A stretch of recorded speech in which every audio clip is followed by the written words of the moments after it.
चलिए आज हम कौन सा टॉपिक कवर करने जा रहे हैं ये अपन देखते हैं। First pass metabolism. हालांकि ये सुटिक से रिलेटेड नहीं है, कोलॉजी से रिलेटेड है, बट सुटिक से रिलेटेड भी इसमें क्वेश्चंस बनते हैं और दूसरी चीज कोलॉजी से रिलेटेड भी यदि कोई क्वेश्चन बनते हैं तो बहुत इंपॉर्टेंट है। आपने बहुत कॉमनली सुना होगा फर्स्ट कुछ ड्रग्स जो होती हैं वो फर्स्ट पास मेटाबॉलिज्म उनका नहीं होता है, तो क्यों नहीं होता और क्यों होता है ये आप देखिएगा। तो देखिएगा क्या होता है बेसिकली फर्स्ट पास मेटाबॉलिज्म। तो फर्स्ट पास मेटाबॉलिज्म से समझने से पहले हम ये तो समझें कि ड्रग का जब हम एब्जॉर्प्शन ड्रग को जब हम लेते हैं तो उसका बेसिकली क्या होता है। तो देखिए हमने एक ड्रग ली, सपोज करो मुझे हार्ट की प्रॉब्लम है, मैंने हार्ट से रिलेटेड कोई ड्रग ली, ठीक है, कोई भी ड्रग ली, मान लो प्रोपेनोलामाइन ली, बहुत सारी ड्रग्स होती हैं, ठीक है ना। तो अपन एक ड्रग ले लेते हैं हार्ट से रिलेटेड। अब हार्ट से रिलेटेड ड्रग जैसे मैंने ओरली इंजेस्ट की वो क्या होगी, छोटे छोटे टुकड़ों में टूट जाएगी, उसको क्या बोलेंगे, डिसइंटीग्रेशन। ये तो आपको पता है, राइट। तो अब वो क्या जाएगी, स्टमक में जाएगी, स्टमक के बाद किस में जाएगी, इंटेस्टाइन में जाएगी, वहां से धीरे धीरे कहाँ चली जाएगी, ब्लड में एब्सॉर्ब हो जाएगी। क्या हो जाएगी, ब्लड में एब्सॉर्ब हो जाएगी। ब्लड में जाएगी तभी तो वेसल्स के थ्रू, कौन सी वेसल्स, वेन्स और आर्टरीज के थ्रू ये कहाँ पहुंचेगी, हार्ट में पहुंचेगी, ठीक है। तो देखिएगा ये जो ड्रग है उसका ब्लड में पहुंचना, ठीक है ना, यानी इंटेस्टाइन से एब्सॉर्ब हो गई कहां, ब्लड में। तो ब्लड में पहुंचने को क्या बोलते हैं, ये भी बहुत इंपॉर्टेंट क्वेश्चन है, बायो अवेलेबिलिटी, ठीक है। यानी बायोलॉजिकली कोई ड्रग अवेलेबल कब होगी, जब हमारे ब्लड में आ जाएगी, ओरली की बात कर रही हूं मैं, जब हमारी ब्लड में आ जाएगी और ब्लड के थ्रू ये कहां पहुंच जाएगी, अगर मुझे हार्ट से रिलेटेड ड्रग है तो हार्ट में पहुंच जाएगी, राइट। तो अब देखिएगा, तो यहाँ ब्लड में पहुंचने को ही क्या बोला जाता है, बायो अवेलेबिलिटी, राइट। तो देखिएगा अब होता है फर्स्ट पास मेटाबॉलिज्म। क्या होता है फर्स्ट पास मेटाबॉलिज्म, तो देखिए एक ड्रग जो होती है सबसे पहले उसका क्या हुआ, अपन ने उसका इनटेक किया, छोटे छोटे टुकड़ों में टूटी, यानी डिसइंटीग्रेशन हुआ, राइट। तो अब डिसइंटीग्रेशन होने के बाद अब उसको एब्सॉर्ब होना चाहिए ब्लड में, ठीक है ना। मेन प्रोसेस तो क्या है, ब्लड में एब्सॉर्ब हो जाना चाहिए और जगह पर डिस्ट्रीब्यूट हो जाना चाहिए जहां इसको जाना है। यदि मैंने हार्ट की ड्रग ली है तो हार्ट में डिस्ट्रीब्यूट हो जाना चाहिए। लेकिन क्या होता है, जो हम ड्रग ओरली लेते हैं उन ड्रग्स का क्या होता है, वो हार्ट में, मान लो मैंने हार्ट की ड्रग ली है तो वो ब्लड में जाके हार्ट में जाएगी, लेकिन ब्लड में जाने की बजाय वो कहाँ चली जाती है, सीधे लिवर में चली जाती है, ठीक है। अब लिवर में जाके क्या होता है, उस ड्रग का कुछ पार्ट है ना मेटाबोलाइज हो जाता है। ड्रग का मेटाबॉलिज्म होने का मतलब क्या होता है, कुछ पार्ट ड्रग का इनएक्टिव हो जाता है। कैसा हो जाता है, इनएक्टिव हो जाता है। अब देखिए लिवर में कुछ पार्ट इनएक्टिव हो गया, कुछ एक्टिव ही रहा, तो वो अब क्या होगा, वो जो एक्टिव इनएक्टिव हो गया जो पार्ट, मेटाबोलाइज्ड हो गया जो पार्ट, डिग्रेड हो गया जो पार्ट है ना, वो तो हटा ही दो। लेकिन जो एक्टिव पार्ट है, यानी एक्टिव पार्ट कहाँ निकला अपना, रिमेनिंग बाहर निकलता है फिर लिवर से, फिर वो जाता है ब्लड में।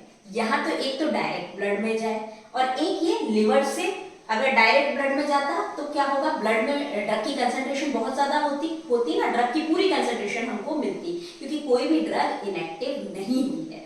लेकिन यदि वो लिवर में चली गई तो लिवर में क्या होता है, हल्की सी ड्रग इनएक्टिव हो जाती है और जो बची हुई एक्टिव ड्रग है वो बाहर निकलती है, फिर ब्लड में जाती है और ब्लड में जाने के बाद जहां उसको जाना है, जैसे हार्ट में ड्रग एक्ट करेगी तो हार्ट में चली जाएगी, किडनी के लिए होगी तो किडनी में चली जाएगी। तो ये जो प्रोसेस होता है, कौन सा प्रोसेस, ये जो प्रोसेस होता है कि लिवर में जाना ड्रग का पहले है ना, और उसका कुछ पार्ट इनएक्टिव हो जाने को ही बोला जाता है फर्स्ट पास मेटाबॉलिज्म, है ना।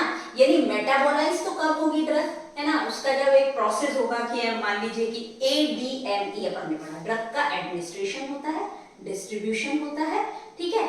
अब क्या होगा, एब्जॉर्प्शन, डिस्ट्रीब्यूशन, मेटाबॉलिज्म, फिर एलिमिनेशन होता है। चलो आपको ये नहीं पढ़ना है अभी, आपको बेसिकली यही फर्स्ट पास मेटाबॉलिज्म यही बताना है आपको कि ड्रग का कुछ पार्ट इनएक्टिव हो जाता है और इनएक्टिव होने के कारण कुछ जो ड्रग होती है जितनी हमने ली हुई होती है उससे कम मिलेगी, है ना, जितनी ड्रग हमने ली है उससे क्या कम हमारे हार्ट को मिलेगी। यानी देखिए इसमें कहाँ डिफरेंस आ रहा है, जितनी भी ड्रग्स ओरली इनटेक होंगी उसकी बायो अवेलेबिलिटी मतलब हार्ट में बायोलॉजिकली अवेलेबल कितनी है, ब्लड के थ्रू, ठीक है, कम होगी। कम क्यों होगी यदि मैं ओरली लूंगी, क्योंकि ये तो पहले लिवर में चली जाती है, वहां पे थोड़ी सी ड्रग तो इनएक्टिव हो जाती है, ठीक है।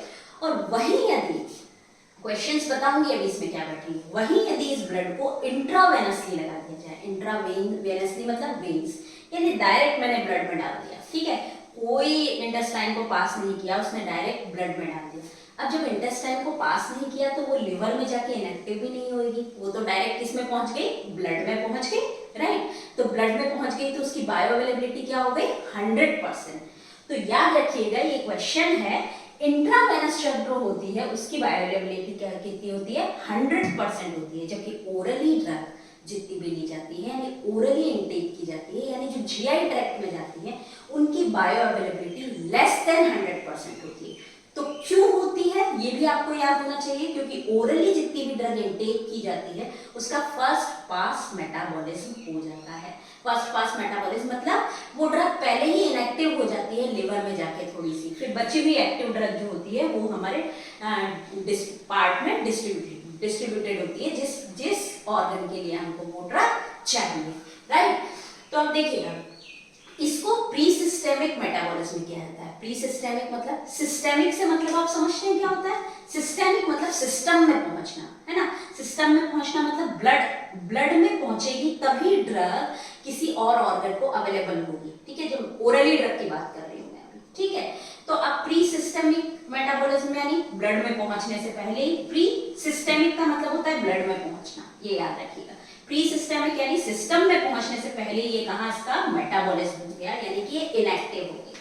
अब आप बोलेंगे इसमें क्या क्या क्वेश्चन बैठ सकते हैं, तो देखिएगा जरा। सबसे पहले तो देखिए फर्स्ट पास मेटाबॉलिज्म को क्या बोला जाता है, और इस नाम से भी कभी आ जाए तो प्री सिस्टेमिक मेटाबॉलिज्म भी बोला जाता है, ठीक है, प्री सिस्टेमिक मेटाबॉलिज्म, ठीक है। नेक्स्ट अपन याद रखिएगा फर्स्ट पास मेटाबॉलिज्म हमेशा किन ड्रग्स का होता है, जो हम ओरली इनटेक करते हैं, जो हमारे ड्रग जो होती है वो जीआई ट्रैक्ट से होकर जो गुजरती है। यदि मैं ड्रग को जीभ के नीचे रख दूं, मेरे पास कोई ड्रग अवेलेबल है जिसको जीभ के नीचे रखा गया है, तो वहां से वो एब्जॉर्ब हो रही है, तो क्या वो ओरली जा रही है, नहीं, वो तो म्यूकस मेम्ब्रेन के थ्रू एब्जॉर्ब हो रही है, तो उसका फर्स्ट पास मेटाबॉलिज्म नहीं होता है। तो क्वेश्चन क्या बैठता है, क्या ओरल कैविटी में रखने वाली ड्रग्स का फर्स्ट पास मेटाबॉलिज्म होगा, तो नहीं होगा। क्या इंट्रावेनस ड्रग का फर्स्ट पास मेटाबॉलिज्म होगा, तो नहीं होगा, क्योंकि इंट्रावेन्स मतलब डायरेक्ट ब्लड में लगा दिया, ठीक है।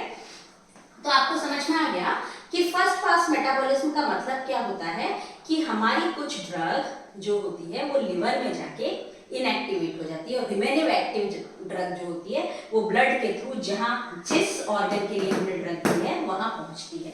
तो बायोलॉजिकली अवेलेबल ड्रग ओरली दी जाती है तो कम होती है, लेस देन 100%, याद रखिएगा। जैसे मैंने बोला इंट्रावेनस, ये क्वेश्चन आता है, इंट्रावेनस में बायो अवेलेबिलिटी जो ड्रग की होती है वो 100%, क्योंकि डायरेक्ट ब्लड में दे दिया, जबकि ओरली जो होती है वो लेस देन 100% होती है। तो आई होप आपको फर्स्ट पास मेटाबॉलिज्म समझ में आ गया होगा। कुछ भी तो नहीं है, जब हम ओरली इनटेक करते हैं ड्रग को, इंटेस्टाइन में जाती है तो ब्लड में जाने से पहले ही किसी लिवर में चली जाती है, और आधा तो ऐसे ही इनएक्टिवेट हो जाता है, ठीक है, मेटाबोलाइज हो जाता है, फिर बची हुई एक्टिव ड्रग ऑर्गन तक पहुंचती है, तो कम मिलेगी बट ऑब्वियस है, तो ठीक है। तो आपको ये आई होप आपको समझ में आ गया होगा। तो जब भी आपको ये क्वेश्चन, अब आपको ये पता है कि फर्स्ट पास मेटाबॉलिज्म क्या होता है, तो आप ये भी पता कर लेंगे कि कौन कौन सी ड्रग्स का फर्स्ट पास मेटाबॉलिज्म नहीं होगा, ओरली ड्रग का नहीं होगा, इंट्राडर्मल दिए जा रहे, मान लीजिए एपिडर्मल व इंट्राडर्मल, है ना, ट्रांसडर्मल पैचेस वगैरह लगाए जाते हैं, ठीक है, यानी जो भी इंटेस्टाइन में जाएगी उसका ही फर्स्ट पास मेटाबॉलिज्म होगा, ठीक है। तो thank you so much for watching this video. अब मैं नेक्स्ट वाला टॉपिक जो होगा अपना टैबलेट का शुरू करती जाऊंगी, है ना, टैबलेट ही अपना कंटिन्यूस चल रहा है, लेकिन ये टॉपिक मैंने आपको इसलिए कवर करवाया क्योंकि ये भी एक इम्पॉर्टेंट टॉपिक है।